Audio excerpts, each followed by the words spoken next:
Bueno chicos, vamos a comenzar con el curso de RM, la continuación de la vez pasada que les expliqué, en este caso de conjuntos. Comenzamos entonces con lo que es la familia de conjuntos o conjuntos de familia, ¿sí? Entonces, ¿qué es lo que nos quiere decir la familia de conjuntos o conjuntos de familia? Es aquel conjunto cuyo elemento son todos los conjuntos. Por ejemplo, aquí tú puedes ver, mira, ve. A es igual, tienes un conjunto donde está el 3 entre llaves, tienes otro conjunto que tienes X, Y tienes el conjunto vacío. Por eso están diciendo conjunto de familia, porque dentro del conjunto grande hay otros conjuntos que sería el 3, hay otros conjuntos que está el llaves, el X, Y. Todos los elementos del conjunto A son conjuntos. Luego, A es una familia de conjuntos, ¿ya ves? Entonces, todos los elementos que están dentro del conjunto A son conjuntos, ¿sí? Y que pertenecen a A. Mira, uno de ellos tenemos aquí lo que es el conjunto potencia. El conjunto potencia se llama conjunto potencia de A la familia formada por todos los subconjuntos de A y se denota por P de A. Ahí está, así se denota. Para calcular el cardinal de un conjunto potencia se aplica la siguiente relación. ¿Cuál es? N, ojo, para nosotros calcular el cardinal de esa potencia, simplemente nosotros decimos N corchetes P de A es igual a 2 y le elevamos arriba N de A, ¿sí? 2 N de A. Ya ustedes se van a dar cuenta en su módulo, lo van a ver mejor, ¿sí? Entonces nuevamente N corchetes P de A es igual a 2 por N de A. Operaciones de conjunto. Las operaciones de conjunto son muy fáciles, incluso ya lo han visto, como es la unión, la intersección, la diferencia, ¿sí? Ahora vamos a recordar con lo que es la unión. La unión o reunión de conjuntos. Eso nos quiere decir que si tenemos un conjunto vamos a poder tomar todos los elementos que están ahí, ¿sí? Entonces, mira, y se denota de esta forma. A unido con B igual llaves X tal que X pertenece a A, o sea, X pertenece a y también X pertenece a B, o sea que va a pertenecer a los dos elementos van a pertenecer al mismo conjunto, A unido con B. Ejemplo, tenemos aquí al conjunto A 1, 2, 3, 4, el conjunto B 2, 4, 6, 8. Al conjunto C 6, 8. Entonces, ¿qué quiere decir? Mira, para decir nosotros que es la unión, debemos colocar, si los elementos se repiten, solamente se coloca una sola vez, ¿sí? Nos piden hallar A unido con B, B unido con C y A unido con C. Entonces, ¿qué vamos a hacer? Nosotros tenemos aquí los elementos de A, los elementos de B y los elementos de C. Entonces, tú tienes que darte cuenta, como me piden A unido con B, yo veo qué elementos tienen en común el A y el B. Y como tú puedes ver, tienen al 2, que está aquí, mira, 2 y 2. Tienen al 4, aquí está el 4, ¿sí? Entonces, esos elementos que se repiten irían en la parte de en medio, están aquí, 2 y 4. ¿Sí? Y los elementos que solamente los tiene A, que vendría a ser el 1 y el 3, van en este lado de A. Los elementos que solamente los tiene B, que sería el 8 y el 6, van en este lado. Ahí está. Lo mismo ocurre si yo quiero, en este caso, B unido con C. B unido, tengo los elementos 2, 4, 6 y 8. Y acá tengo 6 y 8. Como lo tiene mira, lo tiene el 6 y el 8, acá 6 y 8. Estos 6 y 8 van en medio. O sea que quiere decir que el conjunto C es un subconjunto del conjunto B. O sea que quiere decir que B, adentro del conjunto B, está el conjunto C. Y se grafica de esta forma. Y si yo quiero la unión, simplemente tomo todo esto de aquí. Lo que está pintado de color anaranjado, eso sería la unión. De igual manera aquí. Eso sería. Aquí, mira, si tú ves aquí, te piden lo otro A unido con C. A unido con C. Los elementos de A, ¿quiénes son? 1, 2, 3 y 4. Y los elementos de C, 6 y 8. Como no tienen ninguno en común, yo hago así. A está 1, 2, 3, 4 y C 5 y 8. Entonces, ¿qué quiere decir? Que yo voy a pintar esto de aquí y voy a pintar esto de aquí. Aunque tengan no tengan números en común, ¿sí? Ahora, si me dicen intersección. Si me dicen intersección son los elementos que se repiten. Entonces, si se denota de la siguiente manera, A intersectado con B, X tal que X, nos dicen X pertenece a y X pertenece a B. O sea que va a pertenecer el X tanto al A como al B. Y si yo quiero hallar, también es una fórmula la cual nosotros vamos a utilizar más adelante si nos piden que si tenemos la intersección también se va a cumplir que el número A unido con B, o sea los elementos de A unido con B va a ser igual al número de A más el número de B menos el número de A intersectado con B, ¿sí? Aquí vamos a ver un ejemplo que nos dicen en esta oportunidad para que veas ahí, mira. Te dice, dado los siguientes conjuntos A, B y C, te piden hallar A intersectado con B, B intersectado con C y A intersectado con C. Entonces, A intersectado con B, ¿qué elementos hay en A y en B? Tú puedes ver que hay el 2 sí hay. El 5 no lo tiene, el 10 tampoco, el 11. Entonces, ¿cuáles son los elementos? El 2 y el 11, acá el 2 y el 11. Estos son los que van en medio y aquí van los elementos que los tiene A y los elementos que los tiene B. Por eso se denota de esta forma, A intersectado con B es igual, ya ves, 2,5. De la misma forma hacemos para el B. Tenemos el B con el C, intersección. Aquí tenemos el 1, aquí tenemos el 1, el 4 y el 4. Y el 15 y el 15. ¿Qué quiere decir? Que el C está contenido ¿dónde? Donde el B. Entonces, por eso nosotros colocamos aquí. Mira, el B es el grande y el C es el chiquito. Pero resulta que estos elementos de aquí los tiene B, entonces lo pintamos, el de ahí. ¿Sí? Entonces, lo mismo está acá. B intersectado con C está denotado como 1, 4 y 15, que sería el conjunto C. Y si nos dicen A intersectado con C, nosotros nos damos cuenta que es el vacío. ¿Por qué? Porque mira, A tiene 2, 5, 10 y 11. Y C tiene 1, 4 y 10. ¿Qué quiere decir? Que el A y el C son diferentes. Por eso dice A intersectado con C, nosotros es igual aquí al vacío, porque no tienen nada en común. ¿Sí? Nada en común.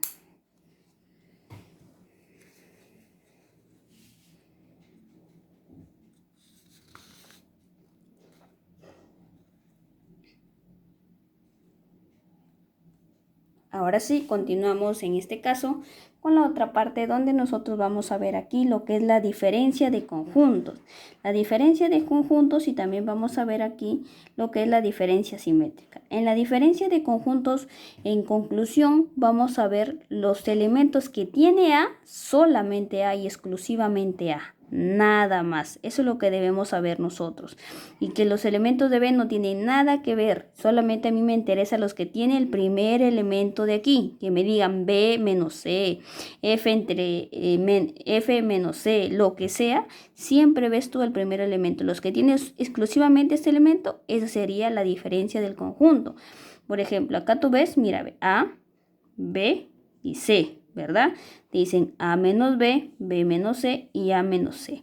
Entonces, como anteriormente yo le dije, mira acá, primero ordeno mis gráficos, tengo mis gráficos aquí, ordeno, miro que el elemento que tienen en común el A y el B es este, el 3. Coloco en medio y luego el 1 y el 2 va para acá porque solamente lo tiene A y el otro 5, 6 y 4 van para acá porque lo tiene B.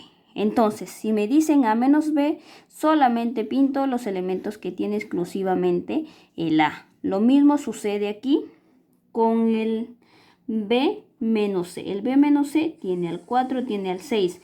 Entonces, 4 y el 6, ¿dónde están? Entonces, en B, ¿verdad? Entonces, ¿qué quiere decir? Que el B va a contener a C. Entonces, como lo contiene, entonces sería, y como me dicen B menos C, solamente los elementos que tiene B exclusivamente, que serían los de aquí, los que están afuera, ¿sí? Ahí está. Y se denota de la siguiente manera. De la misma forma, si me dicen A menos C, tengo aquí el A y tengo el C. Entonces, como yo veo, no hay nada en común, pero me dicen A menos C, entonces tomo los elementos exclusivamente de A, nada más, ¿sí? Entonces, de la misma manera, aquí tenemos cuando nos dicen diferencia simétrica. En la diferencia simétrica, que está simbolizada por un triangulito, quiere decir A, diferencia simétrica de B, y es igual a menos B unido con B menos A, pero tú debes recordar que yo te dije que A menos B veo los elementos exclusivamente de A y B menos A veo los elementos exclusivamente de B. En conclusión, A diferencia dimétrica de B, voy a ver aquí los elementos que solamente los tiene A y los elementos que solamente lo tiene B, nada más, y ahí voy a hallar la diferencia. Entonces acá hay un ejemplo para que tú puedas darte cuenta. Dice A es igual a 2, 6, 8, 10, 12. Y aquí tú tienes B, 10, 12, 14, 16. Me dicen determina A diferencia simétrica de B. Entonces, A diferencia simétrica de B es la siguiente. Como te dije yo, que los elementos de A menos B y B menos A, ¿de dónde saco esto, mis? De aquí. Mira, ve, A diferencia simétrica de B es igual a A menos B unido con B menos A. Entonces, ¿qué es lo que voy a hacer? Primero hago los elementos exclusivamente de A, luego los elementos exclusivamente de B y los uno. Los copio todo y ya está. De la misma forma hago aquí. B menos A, tomo los elementos exclusivamente que los tiene A, que serían 2, 6 y 8, y los elementos B menos A, los elementos que solamente los tiene B. Entonces, luego, ¿qué voy a hacer? Voy a tomar todos estos elementos y sería la respuesta. Como tú puedes ver, ese sería lo sombreado, los elementos que solamente los tiene A y los elementos que solamente los tiene B. Como tú puedes ver aquí, ¿sí? Ahora nos dicen aquí, complemento de un conjunto. El complemento de un conjunto es lo que le falta para tener el conjunto universal. En este caso, el conjunto universal menos A. Sería el conjunto universal menos A, ¿sí? Entonces, yo voy a ver aquí ejemplos. Dado los siguientes conjuntos, te dicen A es igual a X más 1, tal que X pertenece a los naturales. Y en este caso el X se va a encontrar entre 2 y 8. ¿Sí? Aquí también el B, 3x más 2, x pertenece a los naturales, tal que en este caso x va a ser menor que 5. Y luego nos dicen el conjunto universal que sería 1, 2, 3, 4, 5, 6, 7, 8, 11, 12, 14, 17, 18. Y me dicen determine A unido con B complemento. Entonces yo primero voy a hallar los elementos de A y los elementos de B. Y luego a ese conjunto le voy a sacar los 1 y hago su complemento, ¿sí? Entonces aquí está la resolución. Mira, los elementos de A serían 3, 4, 5, 6, 7, 8. Y tú dirás, Miss, ¿cómo hizo esto? Muy fácil, pues chicos, miren, ve. ¿Qué hago aquí? Aquí me dicen 2 y me dicen 8. Entonces, ¿qué quiere decir? Que aquí sí lo puedo tomar al 2. Aquí no, porque acá te dicen menor o igual. Entonces, ¿qué quiere? Este 2... lo vas a reemplazar aquí. ¿Qué más te dicen? Este 3. ¿Aquí quiénes serían? Aquí serían, mira, aquí serían 2, este x3, 4, 5, 6 y 7. ¿Por qué no lo toma el 8? Porque aquí no hay menos. Mira, aquí están tus valores de x, ¿ya ves? Entonces, estos valores los reemplazas aquí. 2 más 1, 3. Ahí está. 3 más 1, 4. Y van a salir esto de aquí. De la misma forma aquí, mira, te dicen x menores que 5 pero naturales, menores que 5 pero naturales, el 0, 1, 2, 3, 4 y 5. ¿Por qué 5? Porque te dan menor o igual, ¿sí? Y luego una vez estos números los reemplazas en el de aquí y te va a salir todo esto de acá. Entonces estos serían, todos estos de acá serían los elementos de B y los elementos de A. Luego, como me dicen A unidos con B, entonces yo tomo todos estos elementos y todos estos elementos. Ojo, que si yo veo que estos elementos de A tienen los mismos elementos de B, solamente se copian una vez, como tú puedes ver aquí. Mira, acá tienen, por ejemplo, 3, 4, 5, 6, 7 y 8. Y aquí tú tienes 2, 5, 8, 11, 14, 17. ¿Qué quiere decir? Que al 5 lo tienen en común. Mira, ve, el 5 lo tienen en común. Pero sin embargo, cuando yo tengo algo en común, lo copio una sola vez. Ahí está, mira, 2, 3, 4, 5, 6, 7, 8, 9. En este caso, 8, 11, 14 y 17. Una sola vez. Si tienen en común, lo coloco una sola vez y me dicen la unión. Ahora, una vez que yo tengo la unión, y yo sé aquí que me dan el conjunto universal, que es esto, entonces yo digo A unido con B, yo ya sé que es todo esto. Pero resulta que a mí me piden el complemento. Y el complemento es igual al universal menos A. O sea, aquí quiere decir los elementos que tiene el conjunto universal exclusivamente. Entonces yo veo aquí exclusivamente, a ver, el 2, el 3, el 4, el 5, 6, 7, 8, 11, 14, 17. El 2 lo tiene el conjunto universal. El de acá lo tiene, a ver, el de acá lo tiene, el de acá lo tiene. El 3 lo tiene, el 4 lo tiene, el 5 lo tiene, el 6 lo tiene, el 7, el 8, el 11. El 12 no lo tiene, mira, ve. El 12 no lo tiene aquí. El de acá sí lo tiene, ¿sí? Exclusivamente el conjunto universal. El 12 no lo tiene. El 14 también lo tienen ahí. El 17 también lo tienen ahí. Entonces, ¿cuáles son los números que exclusivamente lo tiene el conjunto universal? Porque es 1 menos A. Entonces sería 1, 18 y 12. Ahí está, mira, 1, 18 y 12. Y eso sería el complemento de, en este caso, el conjunto, ¿sí? Así sería. ¿Sí, chicos? Entonces, esa sería la explicación de lo que es conjuntos. Luego, más adelante, ya les enviaré otro video donde explicaré la otra parte. Ya saben, si no han entendido, vuelvan a repetir el video y cualquier cosa me escriben a mi WhatsApp. De tarea va a ser que así como estos ejercicios que ustedes pueden ver aquí, que es de la familia de conjuntos, que vimos estos temas, así similares, me van a tener que hacer ejemplos. Ejemplos de estos, ejemplos de estos, y ejemplos de estos, y de estos, y de estos. O sea, de cada una de las familias, de las operaciones de conjuntos me van a hacer ejemplo así, un ejemplo así, solamente le pueden cambiar datos, un ejemplo así, un ejemplo así y un ejemplo así. Nada más. ¿Sí, chicos? Entonces, se cuidan, nos vemos la próxima clase. Por favor, no se olviden de hacer su tarea y enviármelo hasta el día sábado. Se cuidan.